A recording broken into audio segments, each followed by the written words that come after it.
7월 둘째 주 알짜 뉴스입니다. 지난해 이맘때 전국을 떠들썩하게 했던 디도스 공격 다들 아시죠? 비록 소잃고 외양간 고치기였지만 지난 1년 동안 많은 교훈을 얻을 수 있었습니다. 지금은 어떨까요? 그 소식으로 시작합니다. 지난 7일은 대대적인 디도스 공격이 있은 지 정확히 1년 되는 날이었죠. 그런데 이날 일부 국가기관과 민간 홈페이지에 또다시 디도스 공격이 발생했습니다. 지난해 감염된 좀비 PC에서 발생한 이번 공격은 비교적 약한 수준으로 특별한 피해는 없었던 것으로 조사됐습니다. 아이폰4의 수신 결함 문제와 관련해 애플은 구매 30일 내에 환불할 수 있다고 발표했습니다. 또한 수신 결함 문제는 안테나의 막대기 수의 설정이 잘못됐기 때문이라고도 설명했습니다. 한편 국내에서는 KT가 따르고 있는 WCDMA 이용 약관에 따라 14일 이내에 환불받을 수 있을 것으로 보입니다. KT가 지난주 아이폰 약정 승계 프로그램을 내놨습니다. 사용하던 3GS의 남은 약정 금액과 요금 등을 다른 사람이 그대로 이어받아 내야 하는 요금제 등이 있는데요. 이와 관련해 이용자들은 약정 승계자 역시 이용자가 직접 찾아야 하며 마치 기존 이용자를 위하는 듯하면서 가입자만 늘리는 꼴이라며 불만을 표시하고 있습니다. 올해 상반기 IT 수출이 지난해 같은 기간보다 40%, 수입은 30% 가까이 증가해 약 380억 달러 흑자를 기록한 것으로 잠정 집계됐습니다. 특히 반도체와 디스플레이 패널이 반기 수준 사상 최대치를 기록한 것으로도 나타났습니다. AMD는 일반 소비자들이 PC를 좀 더 쉽게 구매하기 위한 기준 AMD 비전 플랫폼을 발표했습니다. AMD 비전은 가벼운 기본 용도 PC 사용자를 위한 비전 베이직과 하이엔드 유저를 위한 블랙 등 4가지 플랫폼으로 나뉩니다. 갤럭시 S의 후속 버전인 갤럭시 S2로 추정되는 사진이 유포되고 있다고 미국의 한 IT 블로그가 전했습니다. 공개된 내용에 의하면 4.3인치 슈퍼 아몰레드에 2GHz 프로세서를 탑재하며 내년 초쯤 출시될 것으로 보입니다. 아이패드 국내 출시가 임박한 것으로 보입니다. 최근 SK텔레콤 사장이 아이패드 도입을 검토하고 있다고 다우존스와의 인터뷰에서 밝힌 건데요. 하지만 업계는 지난 아이폰 3GS 사례를 봤을 때 KT와 SK텔레콤 중 어느 통신사에서 아이패드를 판매하게 될지 끝까지 지켜봐야 한다는 분위기입니다. 010 번호 통합 정책 결정과 관련해 사업자 간 의견 충돌과 시민단체의 반발이 이어지고 있습니다. 01로 시작하는 가입자를 800만 명 가까이 보유한 SK텔레콤은 연내 번호 통합을 반대하고 다른 두 사업자는 찬성하는 입장인데요. 한편 시민단체는 소비자 편익을 무시한 정책이라며 정책 폐지를 주장하고 있습니다. SK텔레콤이 자사의 와이파이 존에서 비밀번호 없이 누구나 무선 인터넷을 사용할 수 있도록 하겠다고 밝혔습니다.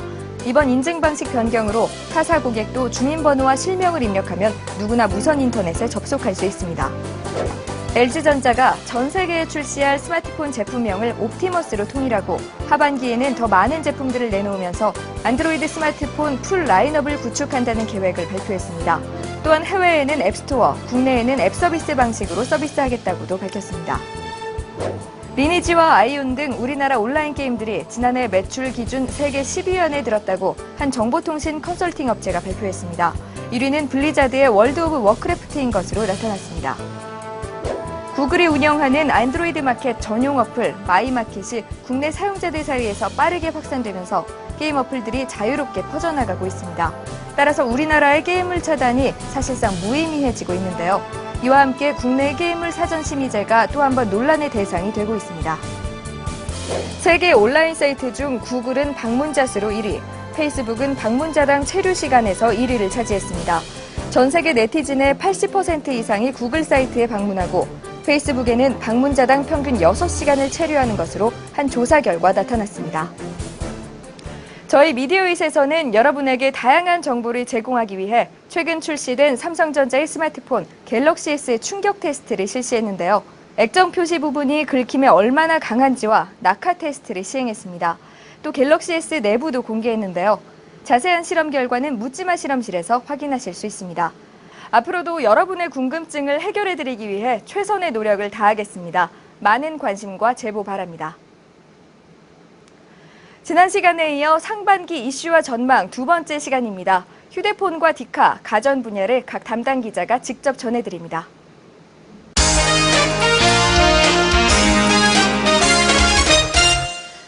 애플 아이폰이 국내 시장에 출시된 후 70만 대 이상 판매됐습니다. 아이폰의 높은 판매량은 기존 통신 시장 자체에 대변화를 일으켰는데요.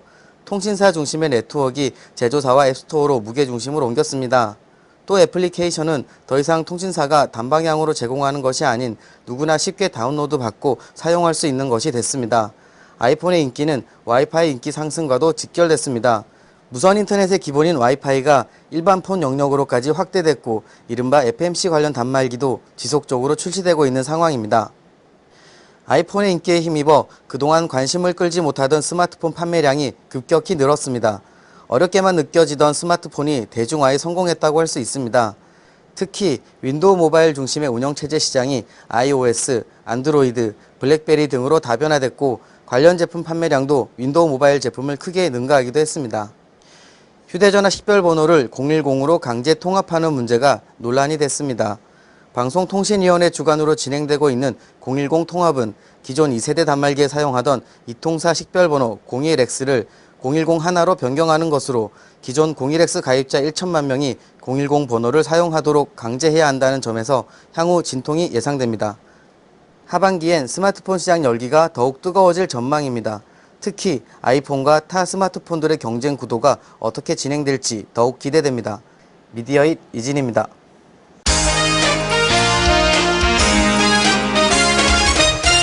(2010년) 하반기에도 미러리스 카메라 열풍은 계속되고 있습니다. 올림푸스와 파나소닉, 삼성과 리코에 이어 소니까지 시장에 참전하면서 경쟁이 더욱 뜨거워지고 있는 형국입니다. 미러리스 카메라 제조사들은 하반기에도 다양한 액세서리와 렌즈군을 출시할 예정이어서 치열한 경쟁은 하반기 내내 지속될 것으로 보입니다. 디지털 카메라들의 동영상 촬영 기능이 눈부시게 발전하고 있습니다. DSLR 카메라뿐만 아니라 미러리스 카메라 중에서도 캠코더 수준의 FHD 동영상 촬영 기능을 지닌 제품들이 속속 등장하고 있습니다. 이에 맞서 콤팩트 카메라들은 초당 300프레임가량의 초고속 촬영 기능을 내세워 차별화를 꾀하고 있습니다. 지난 5월 국내 최대 규모의 사진 기자재 전시회 P&I 2010이 서울 코엑스에서 성공리에 마무리되었습니다. P&I 2010에서는 기존 발표된 최신 제품들은 물론 세계 최초로 공개된 신제품까지 만나볼 수 있었습니다. 해마다 규모가 커지고 있는 P&I, 세계적인 사진 기자재 전시회로 거듭날 수 있기를 기대해봅니다. 2010년 하반기에는 신제품 발표회 장인 포토키나가 열립니다. 이에 따라 앞으로도 기대할 만한 신제품들의 소식을 접해볼 수 있을 전망입니다. 미디어잇 차주경입니다.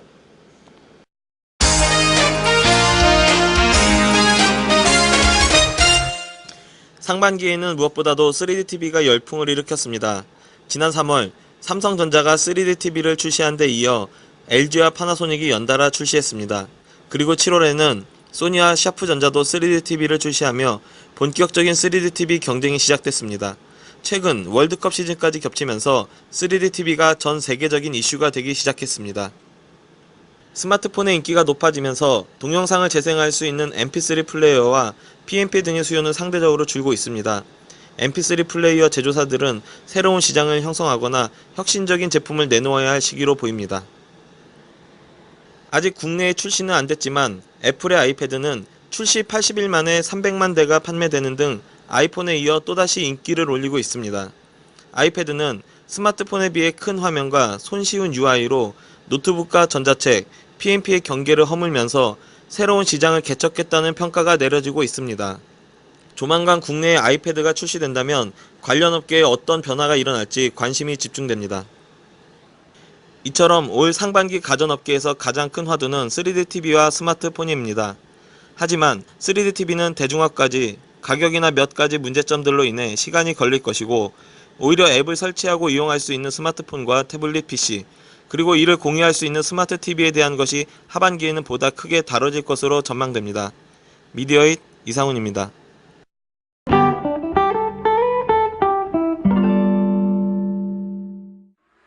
서드파티 렌즈 제조사 토키나는 광각 줌렌즈 신제품을 발표했습니다. 16에서 28mm까지의 초점 거리를 지원하며 줌 전체 영역에서 조리개 f2.8을 실현했습니다. AF 동작 시 고정밀 GMR 센서를 사용해 렌즈 경통 회전 움직임을 최적화했습니다. 고무 실링을 둘러 방진 방적 기능도 지원합니다.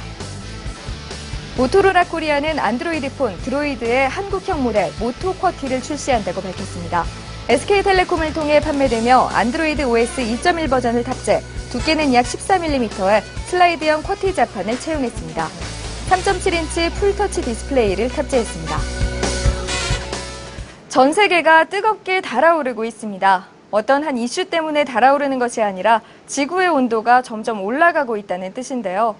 세계 곳곳에서 폭염으로 인한 사건, 사고가 끊이지 않고 있습니다.